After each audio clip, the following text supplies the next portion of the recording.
परमात्मा की लाठी में आवाज नहीं होती। एक साधु वर्षा के जल में प्रेम और मस्ती से भरा चला जा रहा था। इस दौरान उसने एक मिठाई की दुकान को देखा, जहां एक कढ़ाई में गर्मा गर्म दूध उबाला जा रहा था। तो मौसम के हिसाब से दूसरी कढ़ाई में गर्मा गर्म जलेबियां तैयार हो रही थी। साधु कुछ क्षणों के लिए वहां रुक गया। शायद भूख का एहसास हो रहा था या मौसम का असर था। साधु हलवाई को बड़े गौर से देखने लगा।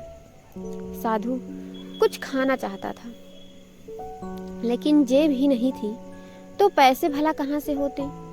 साधु कुछ पल से हाथ सेकने के बाद ही जाना चाहता था कि नेक दिल हलवाई से रहा ना गया और एक प्याला गरम दूध और कुछ जलेबियां साधु को दे दी। मलंग ने गरम जलेबियां गरम दूध के साथ खाई और फिर हाथों को ऊपर की ओर उठाकर हलवाई के लिए प्रार्थना की और आगे चल दिया। साधु बाबा का पेट भर चुका था। दुनिया के दुखों से बेपरवाह हो फिर एक नए जोश से बारिश के गंदे पानी के छींटे उड़ाता चला जा रहा था। यह इस बात से बेखबर था कि एक युवा नवविवाहिता जोड़ा भी वर्षा के जल से बचाता उसके पीछे चला आ रहा था। एक बार इस मस्त साधु ने बारिश के गंदे पानी में जोर से लात मारी। बारिश का पानी उड़ता हुआ सीधा पीछे आने वाली युवती के कपड़ों को भिगो गया और उस औरत के कीमती कपड़े कीचड़ से लथपथ हो गए थे। उसके युवा पति से यह बात बर्दाश्त नहीं हुई, इसलिए वह आस्तीन चढ़ाकर आगे बढ़ा और साधु के कपड़ों को पकड़कर खींचकर कहने लगा, अंधा है, तुमको नजर नहीं आता? तेरी हरकत की वजह से मेरी पत्नी के कपड़े गीले हो गए और कीचड़ से भर गए हैं।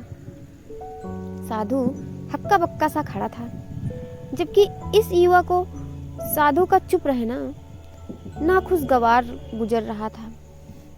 महिला ने आगे बढ़कर युवा के हाथों से साधु को छुड़ाना भी चाहा, लेकिन युवा की आंखों से निकलती नफरत की चिंगारी देख वह भी पीछे खिसकने पर मजबूर हो गई।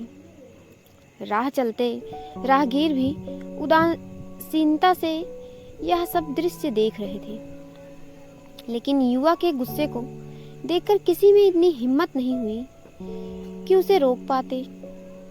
और आखिर जवानी के नशे में चूर इस युवक ने एक जोरदार थप्पड़ साधु के चेहरे पर जड़ दिया।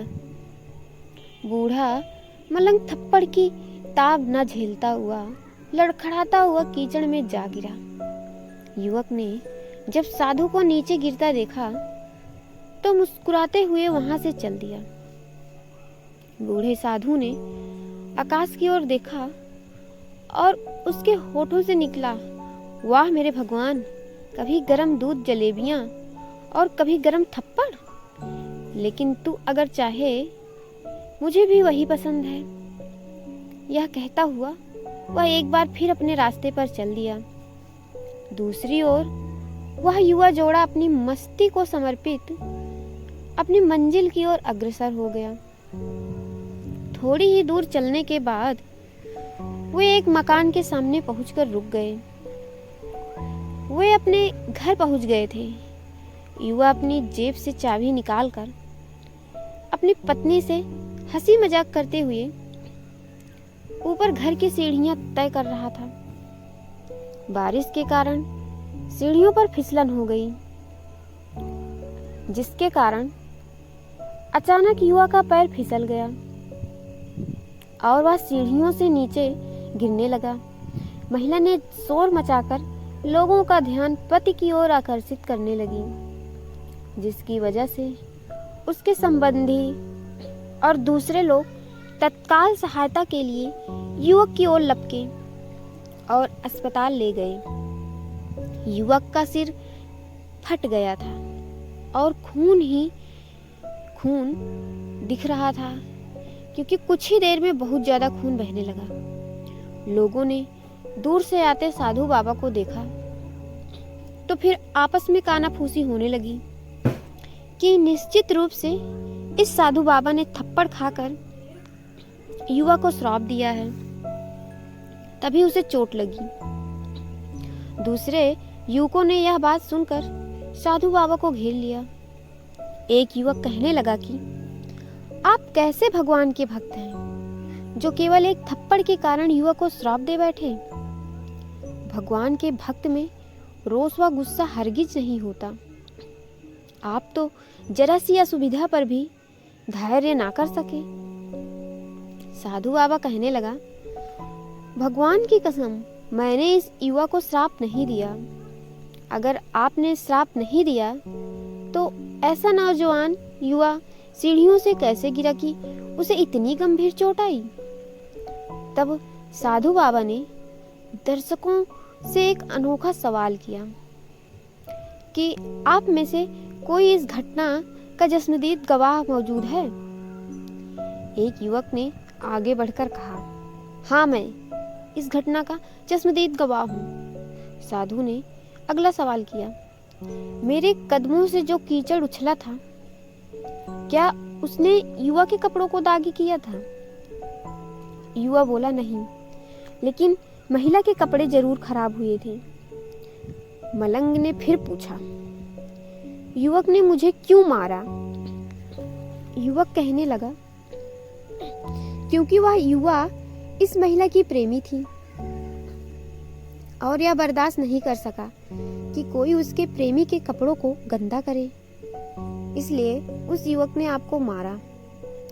युवक की बात सुनकर साधु बाबा ने एक जोरदार ठहाका बुलंद किया और यह कहता हुआ वहां से विदा हो गया। तो भगवान की कसम, मैंने श्राप कभी किसी को नहीं दिया, लेकिन कोई है जो मुझसे प्रेम रखता है। अगर उसका यार सहन नहीं कर सका तो मेरे यार प्रभु को कैसे बर्दाश्त होगा कि कोई मुझे मारे। मेरा यार इतना शक्तिशाली है कि दुनिया का बड़े से बड़े राजा भी उसकी लाठी से डरता है। सच है, उस परमात्मा की लाठी दिखती नहीं और आवाज भी नहीं करती, लेकिन पड़ती है तो बहुत दर्द देती है। अपने धन, यौवन और पद का अहंकार दूसरे को चोट पहुंचाने का कारण बनता है, किंतु जब समय का चक्र हमारी तरफ घूमता है तो हमारा कष्टों का दौर शुरू हो जाता है। हमारे कर्म ही हमें उसकी लाठी से बचाते हैं। बस कर्म अच्छे होने चाहिए।